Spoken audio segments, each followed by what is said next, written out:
isso aí, voltamos. O programa tá gostoso, gente. Abrimos o programa falando sobre o 13º salário. E agora o Claudão aí queimando aquela picanha. Ô, delícia, bom demais. Bom, você sabe que nós estamos aí à véspera do final do ano, tá se aproximando, faltam menos de 26 dias para terminar o ano. E tá todo mundo naquela ansiedade. O que que eu vou comprar pro Natal? Como é que vai ser? Recebo ou não recebo meu 13º? Então, nada melhor que a gente trazer aqui no nosso programa, aqui na nossa sala, a doutora Luana Ganzert, psicóloga, que vai nos orientar, vai nos ensinar, vai dar um check-up aí na nossa saúde mental. Boa tarde, doutora, tudo bem? Boa tarde, Renato. Muito obrigada pelo convite. Uma honra para mim estar por aqui. É um prazer todo nosso. Nós pedimos e queremos um reforço, uma ajuda assim muito boa, até mesmo sobre a nossa saúde mental concernente à ansiedade. A ansiedade é algo que tem agravado muito a população, né, doutora? As pessoas em si, as pessoas já ficam ansiosas por antecipação de algo que nem recebeu e nem obteve. Eu gostaria que você falasse um pouquinho, já abrindo aqui o nossa pauta, falando o que é verdadeiramente a ansiedade. Ansiedade, nem toda ansiedade é patológica, né? A gente já precisa começar por aí, porque às vezes as pessoas têm a ansiedade é ruim.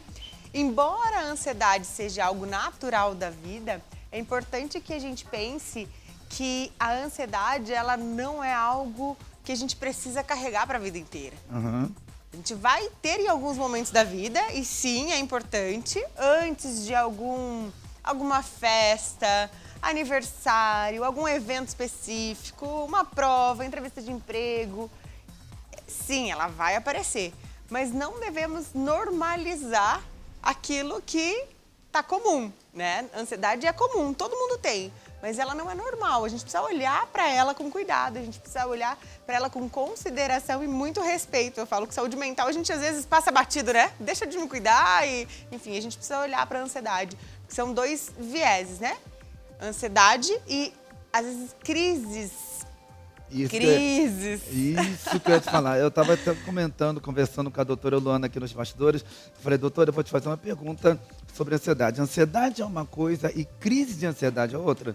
Gostaria até que você já respondesse essa pergunta pra gente, doutora.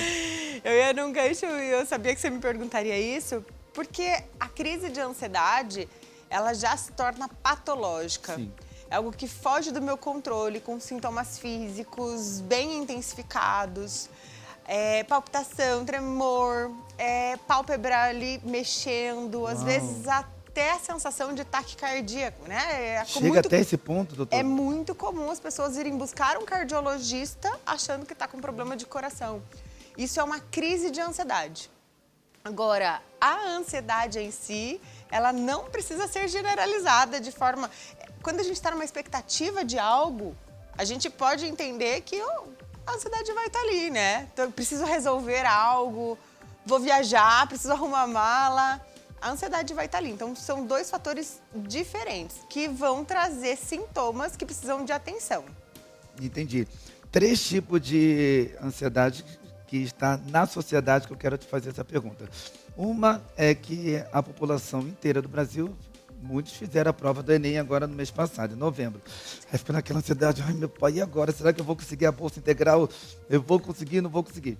A outra, os adolescentes naquela ansiedade de alcançar meta, objetivo da prova, de poder passar de ano, que passando de ano, alguns pais fizeram promessa, se você passar de ano, eu vou te dar o videogame. Se você passar de ano, eu vou te dar a bicicleta. Se você passar, né? E fica aquela ansiedade dos jovens. A terceira é a ansiedade dos adultos em receber o seu 13º, em estar fazendo o seu trabalho em si profissional e ter um valor extra logo após o seu rendimento profissional no horário de comercial, e eles ficam naquela também ansiedade em saber se eles vão alcançar o objetivo. A minha pergunta é o seguinte, como a gente consegue controlar a nossa ansiedade no sentido mentalmente, doutora? De Renato, tudo isso que eu acabei de falar. Renato, excelente pergunta. Cada um passa por uma fase diferente, né? Como você relatou. E cada um está sentindo uma ansiedade de uma forma. Sim. A forma de controlar, eu vou até colocar aspas nesse controlar, ela é igual para todas as formas de ansiedade que a gente vai viver. Por quê? O estado de presença, você manter a sua mente em estado de presença, trazer o seu pensamento para o aqui e agora, para aquilo que você... Porque, vamos pensar, resultado de uma prova. Antes de você fazer a prova e o resultado que vai vir depois, você não tem como controlar. É impossível você controlar. Mas você pode controlar os momentos de estudo, os momentos de preparação. E, enfim, não me preparei como eu gostaria, chegou na hora da prova, precisei fazer e Deus que me guarde, né? Seja o que Deus quiser. Seja o que Deus quiser, né? E aí a ansiedade tá ali porque eu preciso tirar uma nota, eu preciso passar na entrevista, eu preciso passar na prova, eu preciso passar no Enem, é uma faculdade, é o meu destino que tá ali na frente. É manter a tua mente em estado de presença. Práticas de respiração. Isso é tudo, Relaxa. doutora. É isso que eu te perguntar agora. Isso é tudo na nossa vida? Além de Deus, claro, é o número 1 que a gente precisa, é isso? A respiração? Se eu tivesse que falar uma única coisa, eu diria respiração. Vamos pensar, a gente vive sem qualquer coisa na nossa vida, sem braço, sem perna, sem algum órgão do corpo, mas sem respirar, eu nunca vi ninguém vivendo. Nunca vi ninguém vivendo sem respirar. Verdade. Então é importante a gente parar e ter práticas, criar o hábito de parar para respirar em alguns momentos. Assim, a gente respira o tempo inteiro, mas de forma automática. Então, prestar atenção no ar que entra e no ar que sai vai diminuir o impacto que a ansiedade causa no teu corpo. Uau! Eu era uma pessoa, no ano de 2023, em 2020, entre 2021 e 2022, uma pessoa que do nada... Fiquei muito estressado na igreja por alguns problemas, porque cuidar de ovelha não é fácil, aqueles rebanhos, pastor, vem isso aqui, vem aquilo ali. Você fica no estresse porque você resolve o teu problema pessoal, você resolve problemas da igreja, você tem um programa para apresentar, então são um turbilhão de coisas. E eu fui percebendo que eu fui ficando muito estressado, concernente a esses turbilhão de informações na minha saúde mental. E chegou um psicólogo que veio aqui que está confirmando exatamente o que você está falando. Renato, começa a respirar quando vier o estresse. E eu comecei a respirar. Quando eu ia para poder discutir ou gritar, falar alto, eu fazia assim, doutora. Aí quando abri os olhos, parecia que solucionava o problema. O corpo relaxa. A respiração oxigena o nosso cérebro, o que traz a sensação de relaxamento. Na hora de tomar uma decisão importante, para respirar. Quando vai dar bronca no filho em casa, né? Alivia. E a gente é muito mais assertivo quando a gente para entrar em estado de presença antes de tomar qualquer atitude. Entendi. O que você sente como psicóloga? Você sente que a sociedade fica mais ansiosa nessa época do ano, dezembro, festas, final de ano? Qual que seria o motivo pela tamanha ansiedade que a sociedade sente exatamente nas festas de final de ano? É bem interessante essa pergunta também. Existe um aumento de pessoas que buscam ajuda nessa época de final de ano. Sério? Aumento de pessoas que buscam ajuda. Principalmente no eu quero finalzinho saber. ali Por e quê? comecinho do ano. Por quê? Porque é o momento em que a gente entra em contato com as nossas fragilidades, com as nossas vulnerabilidades e principalmente em contato com as frustrações de tudo que a gente programou no começo do ano, no final do ano passado e às vezes não aconteceu. A gente entra em contato com muitas das nossas fragilidades. E aquelas metas que eu não consegui bater. Eu não consegui emagrecer o quanto eu queria, eu não consegui guardar o dinheiro que eu queria, eu não consegui... E aí começa a entrar num misto ansioso que eu não tenho controle. E muitas pessoas buscam ajuda por isso. Nossa, agora você está comentando algo que eu não sabia. Eu acredito que muitas pessoas não saibam, que é a procura nos psicólogos na época de dezembro. Eu deduzia que era mais depois que terminou as festas de final de ano, aí entra as férias, vem carnaval, as pessoas estão com a mente mais relaxada, mais tranquila, para poder curtir com a família. Aí, lógico que a gente sabe que vai chegar em abril, a gente precisa estar com a saúde mental equilibrada e precisa de um norte. Aí, isso no meu ver, tá? Aí entraria o psicólogo, doutora, o que você me orienta? O que eu preciso fazer? Qual seria o caminho? E não no mês de dezembro. São situações, sabe, Renato? Depende muito das queixas. Mas queixas de ansiedade, geralmente, final e começo de ano, são as queixas mais altas. Aí depende por que a pessoa está procurando. Aí, outras épocas, também existe uma procura, mas é uma procura para outras coisas, não necessariamente a ansiedade. Como é que foi para a senhora, falo senhora com respeito, doutora, no período de 2020 até 2022? Porque foram 2 anos, assim, bem turbulentos. Eu fico pensando assim, gente, eu bato palma para os psicólogos, porque além deles cuidarem da nossa saúde mental, eles precisam estar com a saúde mental deles bem controlada, né? Eles são tremendos gênios, uns anjinhos aqui na Terra. Como é que foi para sua pessoa? Quais foram os maiores relatos que você recebeu de crise de ansiedade nessa época da pandemia? Na época da pandemia, eu recebi muito casos graves, no sentido de tentativa de suicídio, casos de pessoas que acreditavam ser pessoas normais. Aí eu comecei a questionar o que é normalidade, né? Porque nós todos temos algo a ser trabalhado. Eu acho que nada vem por acaso e a pandemia veio para mostrar o quanto a nossa saúde emocional é importante, a nossa saúde mental é importante. O quanto nós precisamos olhar para isso antes de fazer qualquer outra coisa, antes de cuidar de qualquer outra área da nossa vida. A gente não consegue educar um filho se a gente não tiver saúde mental, saúde emocional especificamente. A gente não consegue ir bem no trabalho, ser produtivo, proativo, se a gente não tiver com a saúde mental em dia. Nós não conseguimos produzir de nenhuma forma, de nenhuma espécie, se nós não cuidarmos da nossa saúde mental, da nossa saúde emocional. Então ela é importante e super necessário, né? E você viu que os relatos maiores que você recebeu na época da pandemia aumentou também no final de ano? Do jeito que você está comentando para a gente, que é sempre entre dezembro e janeiro? No ano de 2020, 2021, também, na época de final do ano, também aumentou a crise das pessoas? Eu acho que nessa época, tentando mensurar aqui de toda a procura, nessa época as pessoas já estavam ansiosas por conta da pandemia. Então, e o medo meio de que morrer? manteve. O medo era diferente, a ansiedade era diferente.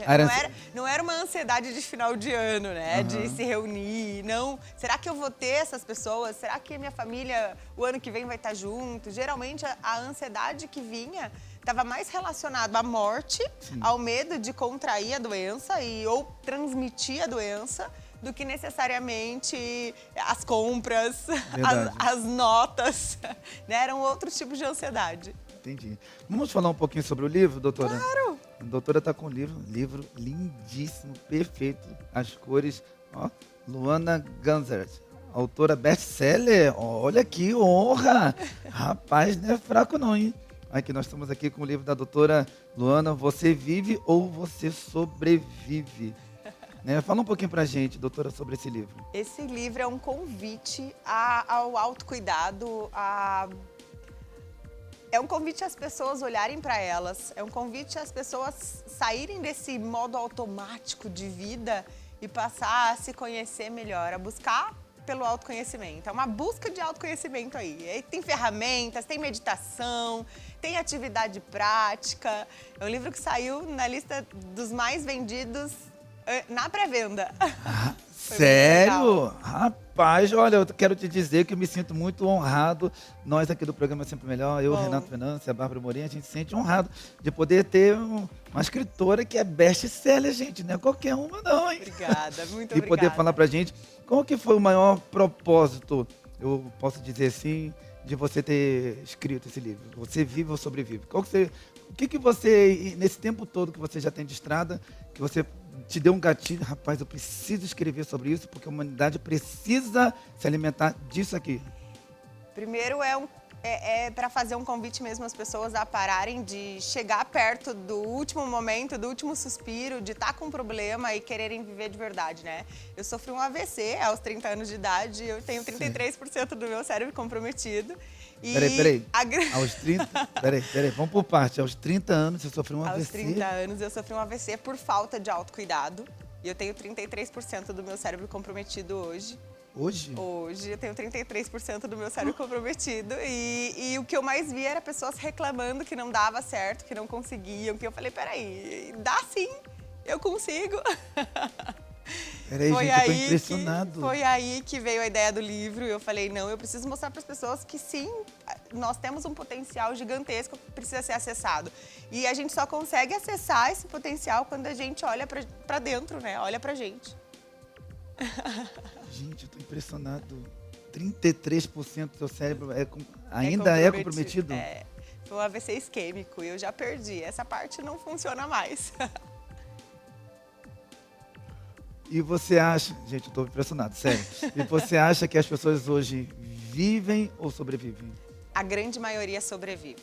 Sobreviver é importante, mas a gente não pode escolher ficar sobrevivendo a vida todos os dias. Precisamos passar por desafios, precisamos passar por momentos de sobrevivência para entender o que vale de fato a pena viver. Doutora, rapaz, eu estou impressionado. E outra coisa, você também tem uma crença, independente da sua religião, você tem uma crença que eu digo no sentido de você tem uma autoajuda espiritual que te fortalece nesse momento tão delicado, posso-se falar? Um dos pilares do autoconhecimento para mim, que eu ensino no livro, inclusive, é a conexão com Deus que a gente acredita, né? Sim, claro. Eu falo que o ser humano é uma tríade, corpo, mente e espírito. Sim. Ninguém faz nada se não cuidar da mente, se não cuidar do corpo, se não cuidar da nossa alma, do nosso espírito, da nossa crença. Então, eu acredito sim que esse é um dos pilares fundamentais para a gente, inclusive, diminuir a ansiedade. Verdade. Agora, de psicóloga para psicóloga, vamos lá. De psicólogo para Luana Ganser. Você é uma pessoa ansiosa? Que pergunta difícil, hein? Olha que interessante, eu tive diagnóstico de TAG, transtorno de ansiedade generalizada. Hoje eu sou controlada, não tomo mais remédio, mas porque me trato, me cuido e o tempo todo eu estou cuidando da minha saúde mental. Mas sim, eu já fui uma pessoa muito ansiosa. Hoje eu tenho episódios, crises. Chegou a ter crise também? Crises muito fortes de ansiedade, inclusive. Além de tratar, eu já também fui tratada. E o importante é que a gente reconheça que a gente precisa de ajuda em alguns momentos. É estender a mão, pedir socorro e fazer um tratamento. Em alguns casos, a gente precisa, inclusive, fazer o uso de medicações, de remédio e paralelo à terapia, né? Porque a gente não trata com remédio remedia. Tratamento é terapêutico, é fala. Enfim, sim, já tive diagnóstico e eu falo, esse é um cuidado necessário. Precisamos, senão a gente pira. E vamos lá, uma pergunta, doutora, e qual que seria a palavra que você deixaria agora para todos nós de todo o Brasil que estão assistindo aqui o programa concernente à ansiedade? Porque a ansiedade, assim como você conseguiu vencer essa crise de ansiedade, você conseguiu vencer um AVC, você tem 33% do cérebro comprometido. Rapaz, você é um anjo do anjo do anjo. Nos trazendo aqui um fortalecimento, uma palavra de força, posso assim dizer, muito objetiva para todos os homens e mulheres de todo o Brasil. Eu quero te pedir que você deixe uma palavra de incentivo, de força, de ânimo para todos os brasileiros do mundo. Tem uma frase de autoria que eu gosto demais e que ela me ajuda todos os dias. A justificativa é o troféu do fracassado. Todas as vezes que a gente justifica um diagnóstico, algo que não deu certo, algo que eu não fiz que deveria ser feito, eu tô dando um troféu para mim mesmo que eu tô fracassando. E não é ser fracassado, eu não quero ter uma vida fracassada. Então eu deveria, nesse momento, parar de justificar e ir lá fazer o que precisa ser feito, porque esse é o objetivo da vida. A gente não veio aqui para só acordar para pagar conta, a gente veio para viver a vida e ser o melhor que a gente pode ser dentro dela, né? Agora, a humanidade, ela anda muito reclamona, tudo se questiona. Por que eu não tenho? Por que eu não tenho? Acho que a sociedade, de uma forma geral, tem olhado muito aqui para fora, muito aqui para a grama do vizinho, enfim. E a gente esquece um pouquinho de quem nós somos, o que nós temos e a gente já tem o suficiente para viver. Cada um de nós já recebemos as ferramentas necessárias para viver, né? Só precisamos acessar. Agora. Falou tudo, falou tudo agora. Para de olhar para as redes sociais de vizinho que prosperou, que o outro comprou a casa de 15 milhões, que a outra está famosa, que a outra está bombando. E olha para a tua grama, porque se você plantar, tu colhe, tá bom? Doutora, eu quero te agradecer. Nossa, que Conversa maravilhosa. Eu estou bem edificado com todas as informações. Tá bom? Eu quero te perguntar como é que o pessoal de casa faz para poder adquirir esse livro aqui maravilhoso? Pode Hoje, falar. em todas as livrarias tem. Se não tiver, é só pedir pro livreiro que a editora manda até lá, mas também tem na minha bio. Na minha bio você recebe autografado. O livro chega até a sua casa. Lá no Instagram, eu acho que vão colocar aqui na tela, né? @LuanaGanzert, que é o meu nome. Lá você pode chamar e pedir por lá que o livro chega autografado na sua casa. Ai, que delícia! Já vou adquirir esse livro aqui, porque eu tenho certeza que vai ser muito edificatório para o teu coração. Passa as redes sociais também? Telefone de contato, onde você atende? @LuanaGanzert. Eu atendo no Paraná, numa cidadezinha muito pequenininha, Siqueira Campos, mas atendo online também. É só me chamar pelo Instagram que as pessoas vão ter acesso a mim. Sou eu que respondo, embora tenha bastante seguidor por lá, sou eu que respondo a grande maioria das perguntas. Tem que um delícia. pessoal que me ajuda, mas sou eu que estou ali. Tá bom, então. Doutora, muito Eu que obrigado agradeço. por essa palavra, por todas as informações que você passaste aqui pra gente. E me deixou calmo. Até que eu tô calmo, você acredita, gente? Eu tava um pouquinho ansioso. A doutora me deixou calmo, tá bom? Que isso. Obrigado. Eu que agradeço. Pode ficar aqui, por favor.